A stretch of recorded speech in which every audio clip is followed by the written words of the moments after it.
Bonjour et bienvenue aux entretiens d'Ing Chao Tseta à Bunus pour la 21e édition sur le thème « Ne perdons pas de temps ». Alors ne perdons pas de temps avec un débat avec Catherine Sabat, déléguée générale d'Idéal, et Henri Buzicazo, président de l'IMSI. Bonjour. Bonjour. Une première question de cadrage sur le contexte, la crise du logement. Selon beaucoup d'acteurs, elle s'aggrave. Quel est votre point de vue sur la situation du logement en France aujourd'hui? Je commence? Si vous voulez. Merci de cette question. Bonjour. Les entretiens s'appellent cette année « Ne perdons pas de temps ». Moi, je dirais qu'il faut carrément passer une vitesse ou deux ou trois de plus parce qu'on a vu, malgré le fait que le logement ne soit pas sorti comme un sujet extrêmement politique pendant la campagne présidentielle, qui devient extrêmement tangible dans beaucoup de régions de France et pour beaucoup de personnes. C'est-à-dire que non seulement les prix de vente augmentent, mais les conditions de logement vont se durcir, étant donné que l'énergie, qui est aussi une des dépenses imposées dans le logement, va augmenter aussi, que les dépenses de mobilité augmentent, puisqu'on a vu que l'essence a beaucoup augmenté, etc. Donc il y a tout un environnement du logement qui devient critique. Et aujourd'hui, au Pays Basque, par exemple, la cherté du logement et la difficulté d'accès au logement ont donné lieu à des manifestations, à une sorte on peut appeler ça une révolte.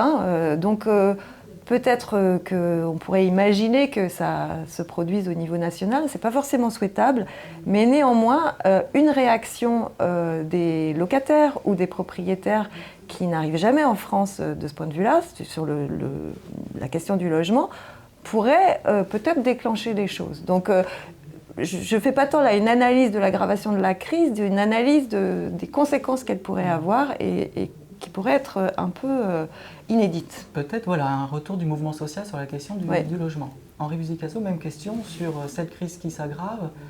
Quels éléments vous souhaitez mettre en avant? D'abord, moi j'ai malheureusement la conviction que des troubles sociaux sont devant nous. Ils sont régionalement circonscrits aujourd'hui, là où c'est vraiment difficile de se loger, le Pays Basque en fait partie. Mais oui, moi j'ai une crainte. Alors est-ce qu'ils apparaîtront directement liés au logement? Peut-être pas. Moi je rappelle que le mouvement des Gilets jaunes, il y avait le logement dedans. Il y avait la problématique de propriétaires de maisons individuelles dans des endroits qui étaient en déshérence et qui donc avaient des problèmes de déplacement. Et le coût du carburant a été le déclencheur, mais il y avait des questions de logement. Donc j'ai malheureusement cette conviction.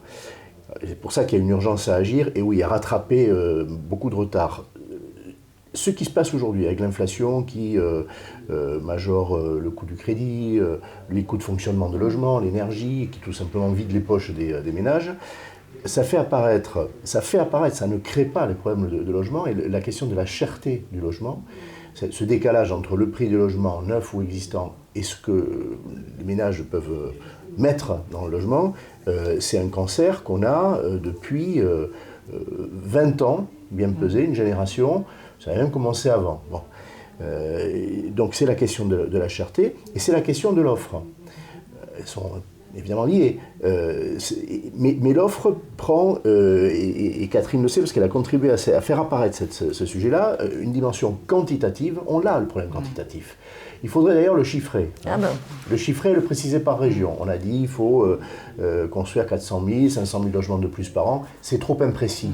Mais il faut construire et qu'on ne dise pas que mobiliser l'existant va suffire. Ça va être une dimension. Il faut mesurer d'ailleurs ce qui est mobilisable. On dit des bêtises là-dessus. Bon. Il faut être beaucoup plus précis et dans les 2-3 ans qui viennent, que le ministre en charge de la ville et du logement, le Parlement, s'en préoccupe. Et il y a la question de la qualité des logements. On a transigé là-dessus. On a transigé pour plein de raisons. Bon, et puis il ne faut pas réécrire le passé. Oui, il faut des logements, et Catherine avait contribué à une étude. Il y en avait eu une autre au même moment que la ministre Emmanuelle Vargon avait commandé. Bon. On en a parlé il y a 1 an de ces études-là, mais elles sont très actuelles, il faudra en faire d'autres. Il faut des logements, oui, plus grands, plus verts, plus lumineux, et des logements qui répondent à des normes de modération des factures aussi, des dépenses énergétiques. Bien sûr, ce n'est pas une marotte du gouvernement. Moi, j'entends des mots là-dessus auxquels je ne souscris pas. C'est une urgence aussi, c'est évident. Alors, juste sur la quantité de logements à produire ou produites, alors à Idéal, on va sortir une nouvelle étude cet automne qui s'appelle les territoires de la non-production. Et en fait, on a essayé de voir comment se faisait la production à un niveau beaucoup plus fin que le zonage A1, AB, B2, etc. Et ce qui se passait dans les territoires. Et ce dont on s'aperçoit, c'est qu'au cours des 10 dernières années, 40% de la production a été concentrée dans 1% des communes. Et par ailleurs, il y a 60% des communes où il ne se passe rien. Alors, est-ce que ça veut dire qu'il y a 60% des communes qui n'ont pas besoin de logement ? Probablement pas. Est-ce que ça veut dire que 1% des communes doivent concentrer presque la moitié de tout le logement qui est construit en France ? Peut-être pas non plus. Donc, cette question du zonage et de la manière, parce que c'est évidemment le zonage en fonction des aides qui sont attribuées, qui oriente les promoteurs, les bailleurs sociaux, etc., là où ils vont construire. Est-ce que ce zonage ne devrait pas être, alors j'anticipe sur la question prochaine des politiques publiques, mais est-ce que ce zonage ne devrait pas être réétudié, réaffiné et vraiment regarder ce qui se passe? Tout à l'heure, on parlait du Pinel breton. Il y a des régions qui en viennent à s'échanger des droits à construire et des avantages fiscaux. Donc ça veut bien dire qu'ils ne sont pas là où ils devraient être. Donc il y a vraiment des choses à revoir là-dessus. Alors sur les dispositifs, les pistes qui permettent d'améliorer les choses, est-ce qu'il y a un ou deux éléments que vous souhaiteriez mettre en avant pour avoir ces éléments positifs? Parce qu'il y a quand même beaucoup d'acteurs de terrain qui quand même se démènent sur le sujet du logement. Donc qu'est-ce qui marche? Ce qui est très positif, ça m'est inspiré aussi par le propos de Catherine, mais surtout parce que nous voyons accentué par la crise sanitaire un nouvel aménagement du territoire. On s'était vertué à concentrer dans 11 métropoles en pratique en France, et pour ainsi dire 5 ou 6 d'entre elles, l'essentiel de la population, et ce depuis 30 ans. On constate aujourd'hui que les ménages veulent autre chose, qu'ils ont des envies de villes moyennes, des envies de territoires ruraux, et que là, il n'y a pas d'offre, ou qu'elle n'est pas adaptée, qu'elle est obsolète. Bon. Ce nouvel aménagement du territoire, c'est une excellente nouvelle. Il n'est plus nié. C'est un mouvement quantitativement déjà significatif. On estime qu'il y a un ménage sur 6 qui s'orientait vers les grandes métropoles, qui regarde vers ces deux autres types de territoires. Ça, pour moi, c'est la bonne nouvelle parce que ça va dicter aux politiques publiques autre chose. Ça veut dire aussi qu'il faut une vraie décentralisation et déconcentration, les deux à la fois. On est très nationaux et très centraux pour le logement. Voilà, bon, et je ne suis pas sûr que la pente du président Macron, d'ailleurs, soit celle-là. Mais les élus locaux sont là pour le lui rappeler. Il n'a pas eu les meilleures relations autour du logement. L'exécutif avec les élus locaux, ça, il faut que ça change. Je crois que ça va mieux. En tout cas, dans les 5 ans qui viennent, il faut cette réconciliation pour des politiques différenciées du logement. Voilà, autour d'un retour de l'aménagement du territoire. Voilà. D'ailleurs, ça a disparu des titres des ministres. Oui. Je dirais ici avec affection, j'ai servi un grand ministre du logement, c'est Pierre Méhaignerie. Il a été le dernier, 1989, la fin de son ministère quand même, hein, c'est pas hier, à avoir aménagement du territoire dans ses attributions ministérielles. Et après, on a un peu tourné autour la cohésion, la cohérence des territoires, mais il faut volontairement, un nouvel aménagement du territoire, oui. Catherine Sabat, sur ces éléments d'impulsion importants, mais qui représentent une vision d'ensemble aussi pour la politique du logement, qu'est-ce que vous prônez, vous, à Idéal ? Alors, on entend, enfin, avant de dire ce qu'on prône à Idéal, si tant est qu'on prône quelque chose, en tout cas, moi, j'entends une petite musique un peu différente qui commence à monter. Je dirais que ça fait quelques années. La dernière grande idée neuve dans le logement, c'est le démembrement. Enfin, une idée neuve en France, hein, qui existait par ailleurs dans d'autres pays. Donc, le fait de séparer la propriété du sol de la propriété des murs.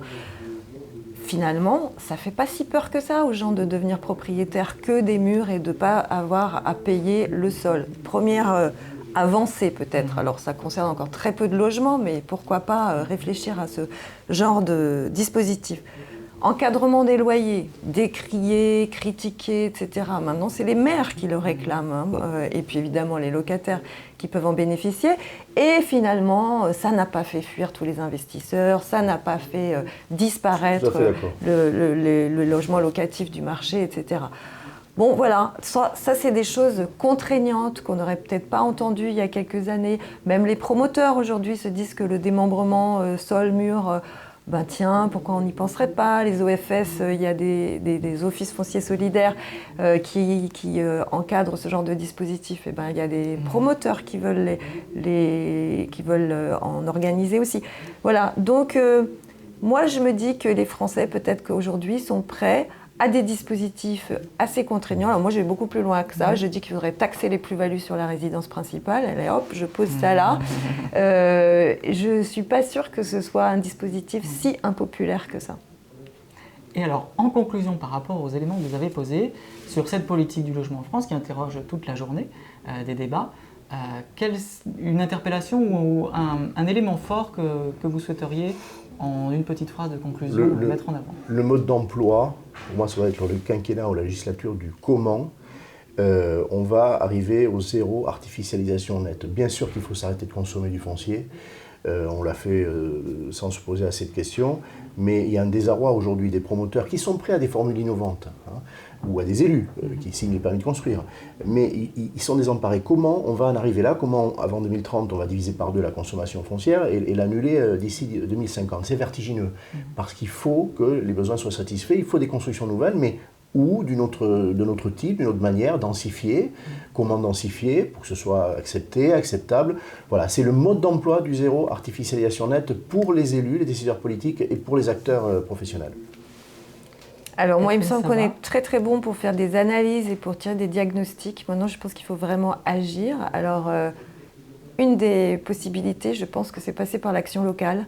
Et comme le fait Rennes, la Bretagne, différentes autres régions, l'expérimentation, on part du bas, on voit si ça marche, éventuellement on généralise et peut-être qu'à la fin on arrive à faire une loi, mais pas dans l'autre sens. Merci pour ces propositions, merci pour ce débat.